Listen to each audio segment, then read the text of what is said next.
All right, so we've been talking about this dangerous heat for days. I'm already hydrating. This is about as naked as I can get on the internet, but you do want to wear all light colored clothing, all the stuff we talk about. But it seems like, Frank, people really either don't get the message or they think it doesn't apply to them. Yeah, you know, it's amazing how many people I see in the emergency department who basically did not get it. Like, they just think that they're above the rules of nature, and they don't hydrate, they don't take it easy in the heat, and they frankly underestimate how bad the heat and the humidity really is going to be. And it sounds so basic. We tell people hydrate, drink water, and they think I drink water every day, I'm going to be fine. But you've got to almost plan for this and think with your brain and not what your body's just telling you. Oh yeah, once your body feels thirsty, you're already behind the 8 ball on that one. So you need to really hydrate 30 minutes before any kind of activity outside. And then you need to keep hydrated while you're outside. And even if you're not outside, inside, just sitting around on your porch, you need to pay attention to how much you're sweating, pay attention to your pulse. If you know what your baseline pulse rate is, and you feel it going more than 10 or 20 beats above the baseline, that means you're probably getting dehydrated. But the most important thing that I really want to emphasize, and this is maybe a little, off color, so to speak, is you got to watch your urine output. So if you are peeing less often than you usually do, or your pee is changing color, that is bad. So I happen to have my handy pee swatches here. If your pee is this color, that's good, well hydrated. If your pee is this color, that's bad, you're dry. And the reason it turns this color is because your kidneys are smart. Your kidneys want to hold on to as much water as possible when you're getting dehydrated.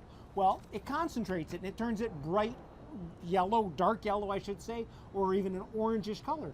If that happens, you definitely need to drink more fluids. And honestly, if you're not going to the bathroom pretty regularly and peeing light colored urine, you are probably getting behind. And if you're getting to this color, you're behind, yes, way behind. You are already It's going to take a while to catch up. Yes, you are already dehydrated. And the thing about it is, if you're outside or, you don't have an air-conditioned environment, you are continuously losing heat. So, I like to think of it more simply than that even. It's a balance between how much heat we make and how much heat we can get rid of. So, on the one hand, if you're exerting yourself, you are making a lot of heat. And it's very hard to get rid of it very quickly in this kind of oppressive heat and humidity. On the other side of it, older people, for example, they may not be making a lot of heat. They're just laying around, but they cannot sweat well. When you cannot sweat well, you cannot get rid of the heat, even as little bit as you're making.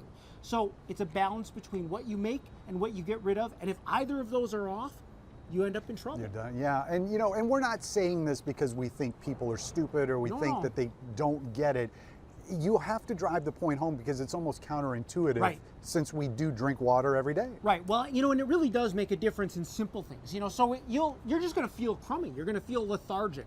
You're not going to be active. You're going to become just feeling icky. On top of it, though, it can actually cause some serious problems. So you can actually develop muscle breakdown. It challenges your physical body systems. So if you have any other medical problem, high blood pressure, diabetes, even a breathing problem, asthma, for example, becoming dehydrated and becoming overheated makes all of those diseases much worse and more difficult to deal with in this kind of heat. So it is a very serious thing, and it's not just like something we just say, oh, be careful of the heat. This kind of heat is really dangerous. Yeah. And you've treated people in the ER. Now, and they probably know what they should have done, but they didn't do it. What do they tell you? What's their excuse? Well, so there's kind of two groups. One are, for example, elderly people who might be on a bunch of medications. They can't necessarily control their environment. They maybe don't have access to good air conditioning. They don't have access to as much fluid and food as they want, whatever. So they become dehydrated just by virtue of the environment. And usually those people are, frankly, they have some degree of physical impairment or even mental impairment. But honestly, the biggest problem I see are oftentimes healthy, active people who just don't pay attention, and they think that they're going to be able to power through it. They're drinking plenty of fluids, and it doesn't matter how much heat I make, I can get rid of it. But that's not the case, because if you're generating a lot of heat, whether it's running, cycling, whatever physical activity you're doing outside, just gardening even, sweating is not going to get rid of the heat. So that's why I really say, you have to take regular breaks. You have to pay attention to how much you feel dehydrated, how lightheaded you are, what your pulse is. And honestly, so this is another thing for athletes especially.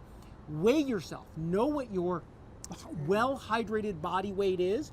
If you go out running and you lose a bunch of sweat and you weigh yourself again and you are down a couple of pounds or a pound, that's how much water you're down probably. That's not fat. Because you didn't just lose that much fat Wow. in one run. That's all good advice, and I know everybody would like to see Dr. McGeorge, but don't go see him in the ER this weekend because you didn't drink water. He promised we weren't going to pee on camera. We've held to that promise. We used swatches instead. So I guess the takeaway is swig before you sweat, right? Yes, good way to put it. There you go. So be safe this weekend.